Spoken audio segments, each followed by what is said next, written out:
Euro കപ്പിന്റെ pre ക്വാർട്ടറിൽ സ്ലൊവേനിയയ്ക്കെതിരെ extra ടൈമിൽ ലഭിച്ച പെനാൽറ്റി റൊണാൾഡോ പാഴാക്കിയതും ഇതിനുശേഷം നിരാശയിൽ പൊട്ടിക്കരഞ്ഞതുമെല്ലാം നമ്മളെല്ലാവരും സങ്കടത്തോടെ കണ്ടതാണ്. ഇതിനുശേഷം മത്സരത്തിൽ ഷൂട്ടൌട്ട് നടന്നപ്പോൾ ആദ്യത്തെ പെനാൽറ്റി തന്നെ എടുക്കാനും അത് ഗോളാക്കി മാറ്റാനും ക്രിസ്ത്യാനോ റൊണാൾഡോയ്ക്ക് കഴിഞ്ഞിരുന്നു. എന്നാൽ ഈ മത്സരത്തിന് ശേഷം ഉയർന്ന പ്രധാന ചർച്ചകളിലൊന്ന് പോർച്ചുഗലിന്റെ സെറ്റ് പീസുകൾ റൊണാൾഡോ മാത്രം എടുക്കുന്നതിനെക്കുറിച്ചായിരുന്നു. സെറ്റ് പീസുകൾ എടുക്കുന്നതിൽ കഴിവുള്ള ബ്രൂണോ ഫെർണാണ്ടസ് ടീമിലുണ്ടായിട്ടും ഒരെണ്ണം പോലും യുണൈറ്റഡ് താരത്തിന് ലഭിച്ചില്ല.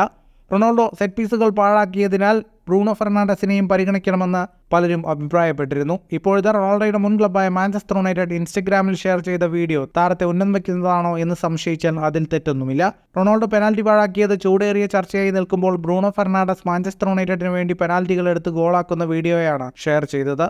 നിർണായക സമയത്ത് പെനാൽറ്റികൾ ഗോളാക്കി മാറ്റേണ്ടത് എങ്ങനെയാണെന്ന് ബ്രൂണോ ഫെർണാണ്ടസിന് അറിയാമെന്നാണ് ആ പോസ്റ്റിന്റെ ക്യാപ്ഷനായി നൽകിയിരിക്കുന്നതെന്നും ശ്രദ്ധേയമായ കാര്യമാണ്. എന്തായാലും പോസ്റ്റിൽ മാഞ്ചസ്റ്റർ യുണൈറ്റഡ് ആരാധകരും റൊണാൾഡോ ആരാധകരും പ്രതിഷേധം അറിയിക്കുന്നുണ്ട്.